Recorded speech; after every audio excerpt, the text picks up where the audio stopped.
This might be kind of long and rambly. It's kind of an odd lecture. I'm waiting for a phone call. I'm like 15 minutes early. And it dawned on me that I might not have shown this to everybody last semester. The topic of right now is, I don't know what else to call it other than stealing geometry. We're going to steal geometry. We've stolen geometry once already. I've shown you how to steal the geometry off of a configured gear in Toolbox. And right here on my screen, hopefully this is the screen that's being captured, is the SowBlock. And this geometry is a little bit nebulous in that I don't know what this angle is. I don't know what this fillet is. I don't know what this angle is. I don't know this distance. I don't know this fillet. I do, though, know the height from the top to bottom. I know where this dashed line is. I think that's a given dimension. And I'm pretty sure that this dimension here is given. So the geometry that I want to steal is kind of right in here. And it says that it's 3 1/4 inch radius. I think that that's actually BS personally, but we're going to just do it. The thing to also remember on this is a SowBlock for, I think, a 100-pound power hammer. I don't know if you know what a power hammer is. This is what we're drawing right here. This is the SowBlock for a power hammer. This is something that holds something that you beat on things with. It's not for eye surgery, right? So, you know, if we're off a little bit, nobody's life is going to be in jeopardy. The operation will still be a success. As I've said in some of my other classes, this is kind of BS geometry. It needs to kind of be this. I think the most important geometry is the width here, the dovetail here because it has to interface, the dovetail here because the stuff you're putting in it has to interface. The actual taper of this, I'm sure that someone that restores these to like new condition would care. So how do you do this? Well, it's a trace issue. And I don't think you can trace a PDF, and I haven't tried, and I'm not going to. So what I'm going to do is I'm going to hit print screen. And I just hit print screen, a habit, and then I'm going to type in paint. And then I'm just going to hit paste. Pow, there it is. I have a picture now. I'm going to throw this on my desktop. So I have a picture now, and I have SolidWorks open, and I am going to file new. I'm going to do a part. I'm going to start a new sketch. I want to go up here to tools. And in tools, I want to go to sketch tool. And in sketch tools, I want to sketch a picture. You would think it would be insert. And there's a way to insert an object. Don't do it. It won't work. Don't go insert. You would think insert would be the way to do it. Don't do it. You got to go to tools, sketch tools, sketch picture. And then it's going to say, hey, where's the picture? Well, I threw it on my desktop. So if you do the picture and it does both of your screens, you could edit it in Microsoft Paint so that it is just this little bit. But it took, you know, both of my screens here. So you could edit it so that it's just this. I suppose we could just go select, we'll go crop, and then go file, save as. I'll go to tools, sketch tools, sketch picture. I'll put my edited one in here, and it's not 2 full screens. All right.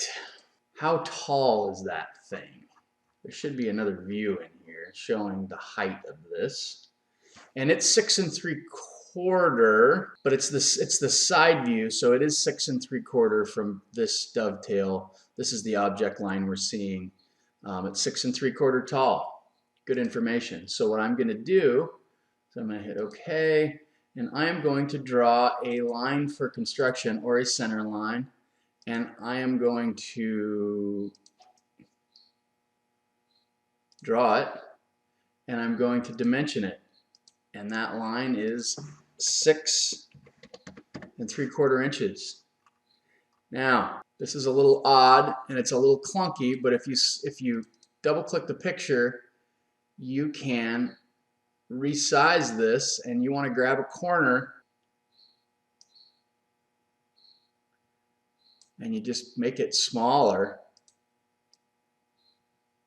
And you just kind of keep moving it, zooming in.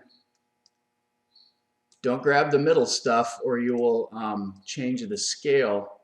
And I want to get this picture scaled.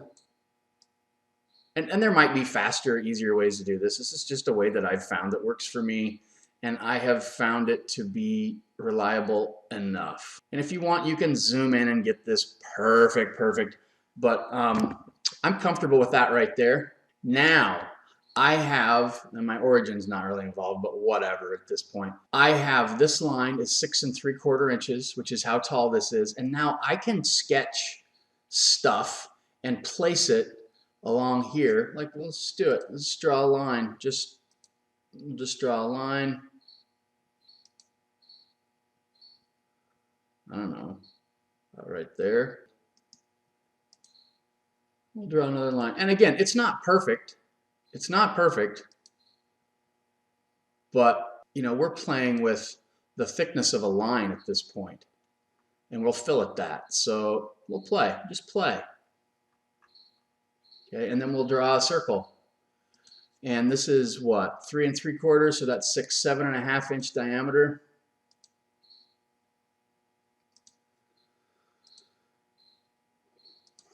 .5. Oh, look at that. That's a winner. And then, I don't know, let's look at add relations. And I want, it's where things get weird because the lines will move. Let's see what happens here. I want this and this to be coincident. Ah, cool, didn't move the line. And I want that and that to be coincident. See, it moved the line. Undo. Get the idea. Just play with stuff. Okay, stealing geometry. Get used to it. This inserting a picture and sketching thing, I think I showed this in class to some people on their personal flywheel if they were interested. I used to do a lecture on this, but I didn't always do it, and last semester got a little weird. I don't know if you remember. That's how I would get the geometry off of this.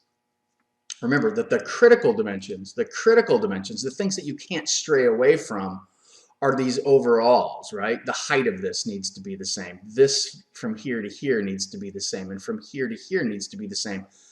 And we know what our overall diameter is because it tells us up here somewhere in one of these views, but we don't really know this angle because I don't know the diameter at this point. So it's all kind of nebulous, right? Go play with that.